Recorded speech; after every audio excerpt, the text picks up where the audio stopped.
Olá pessoal, vamos então a mais um vídeo do canal dedicado à dissecação do CTN, dessa vez para tratar do artigo 187 do Código Tributário Nacional.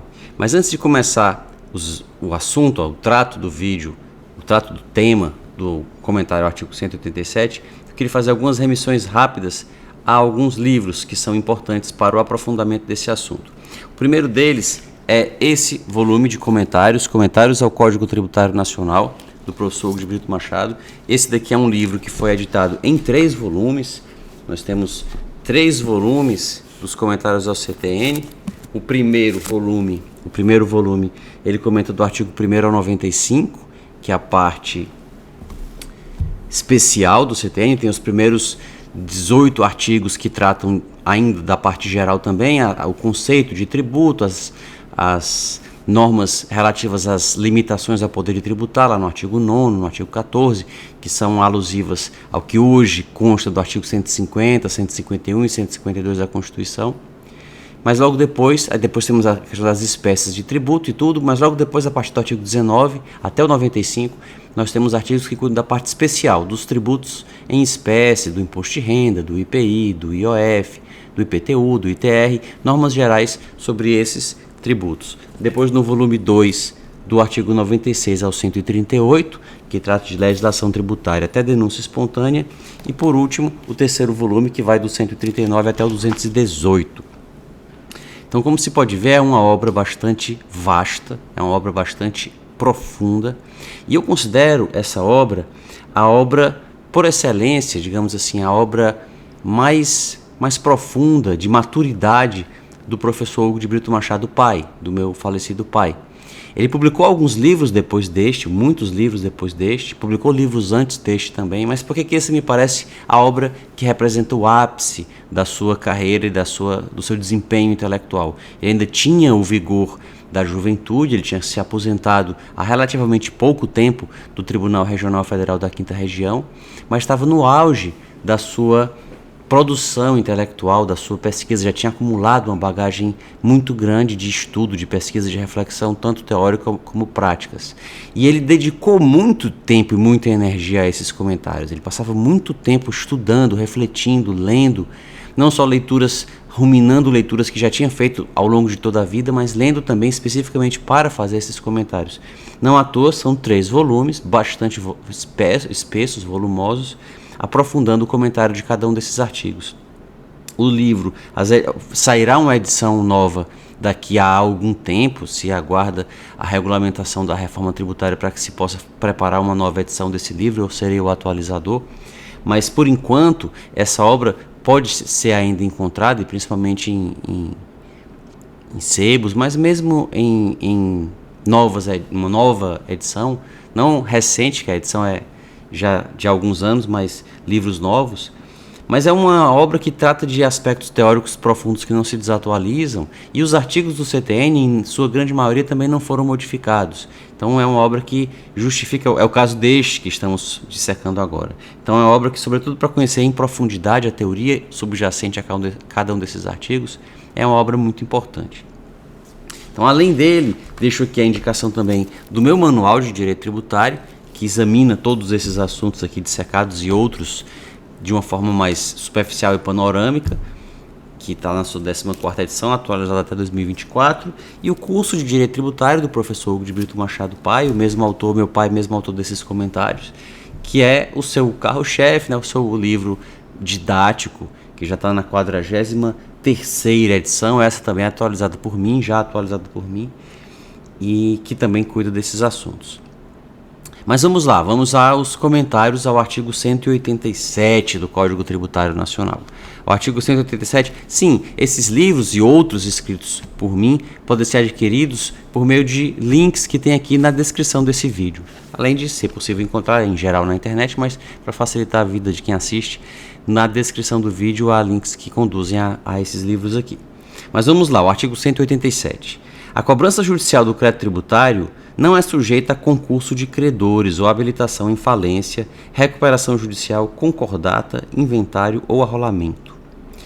Diz aqui então o parágrafo único: o concurso de preferência somente se verifica entre pessoas jurídicas de direito público na seguinte ordem: União, Estados, Distrito Federal, territórios conjuntamente pro rata e municípios conjuntamente pro rata. O que isso daqui quer dizer? O que é concurso de credores, ou habilitação em falência, recuperação judicial, concordata, inventário ou arrolamento? Significa ter que participar de uma execução coletiva, uma execução em que vários credores executam ao mesmo tempo, vários credores ocupam o polo ativo da relação processual, são autores de uma execução coletiva contra o mesmo réu, porque esse réu é insolvente, esse réu não tem patrimônio para pagar todos, o patrimônio dele não será suficiente para pagar todos os seus credores, então todos os credores são obrigados a pagar ao mesmo tempo, para numa espécie de processo estrutural, seria aqui um embrião de um processo estrutural, para que o judiciário possa fazer o possível. É um estado de coisas que não tem como ser tornado ideal, mas o judiciário vai fazer o possível para pagar o que der para todos os credores de forma isonômica, e por isso eles vão concorrer entre si. E o que o artigo 187 diz é que o crédito tributário não participa desse concurso, sugerindo que, esse era o entendimento do Superior Tribunal de Justiça, o que pode acontecer é que alguns créditos preferem ao tributário. Então, quando a pessoa fale, nós vimos isso nos comentários ao 186, o crédito tributário prefere a qualquer outro, mas sempre ele deve ser pago em primeiro lugar, e isso se concilia com o 187, que fala que ele não se sujeita a concurso. Então, se a pessoa está devendo outras pessoas e também ao fisco, ela sempre tem que pagar primeiro o fisco, salvo no caso de falência, é o que diz o artigo 186, que foi comentado no vídeo anterior. No caso de falência, também não haveria o concurso. O que há no caso de falência é que há créditos que preferem ao tributário. Primeiro se pagam os créditos tributários. Mas no caso de falência, tem alguns que se pagam primeiro. Os trabalhistas, até 150 salários, os créditos com garantia real, até o limite do bem gravado, os extraconcursais, esses créditos são pagos primeiro. Não é que eles concorrem com o tributário para ser pago pedaço para um, pedaço para outro ali, pro rata. Não. Primeiro são pagos esses, o trabalhista, até 150 salários, e o crédito com garantia real até o limite do bem. Depois se pagam todos os tributários, depois se pagam todos os outros, aí então é que eles concorreriam entre si. Então o crédito tributário não concorre com outros, mesmo na falência. Alguns preferem a ele, alguns são pagos depois dele, mas o tributário é pago em um momento único só para ele, e tudo que for possível pagar será pago. A única concorrência que há, é a que fala aqui o parágrafo único, é entre União, Estados e municípios, porque se pagaria primeiro para a União, depois se seguiria para o segundo andar, se pagariam os estados, depois para o terceiro andar se pagariam os municípios. E aqui algumas observações são importantes para entender como essa disposição, que foi agora explicada, tem sido tratada pela jurisprudência. Primeiro, é importante notar que o Supremo Tribunal Federal, julgando uma ADPF, a ADPF 357, ele declarou inconstitucional essa disposição do parágrafo único, porque ela seria contrária ao princípio federativo. A União não é mais importante do que os estados, que não são mais importantes do que os municípios, para justificar que uns recebam primeiro e só depois os outros recebam. Todos eles deveriam concorrer, e se não for possível pagar todos, eles seriam pagos pro rata todos, mas não uns concorrendo primeiro do que os outros. Então, julgando a ADPF 357, foi isso que o Supremo decidiu. E por que uma ADPF? Porque o Código Tributário Nacional é uma norma anterior à Constituição, e o STF tem o entendimento de que normas anteriores à Constituição não podem ser atacadas por ADI, mas elas podem ser atacadas por ADPF. E foi o que aconteceu com este parágrafo único. A outra disposição importante é a da Lei 14.112, de 2020. Essa lei, ela estabelece expressamente que as execuções fiscais podem ser suspensas e o crédito tributário vai ser habilitado na falência. Isso sugere que haveria um concurso de credores, diferentemente do que diz o artigo 187, e esse entendimento tem sido inclusive confirmado pelo STJ, no recurso especial 1.872.152, o STJ tem consagrado esse entendimento.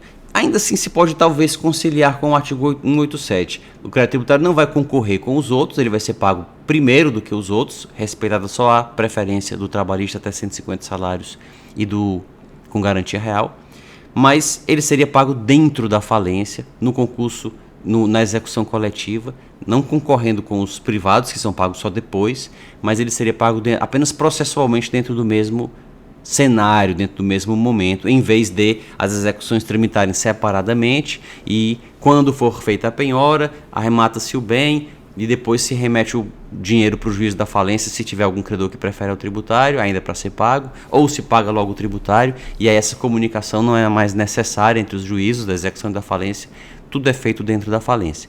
Caso nós entendamos que a lei, na verdade, excepciona o 187 e estabelece um verdadeiro concurso de credores, o que não parece ser o caso, se pode discutir a validade disso, porque o Código Tributário Nacional é uma norma com status de lei complementar. Aqui nós temos uma típica matéria reservada à lei complementar, que é a garantia e o privilégio do crédito tributário, não poderia uma lei ordinária alterar. Mas é possível também fazer essa interpretação conciliatória que mencionei.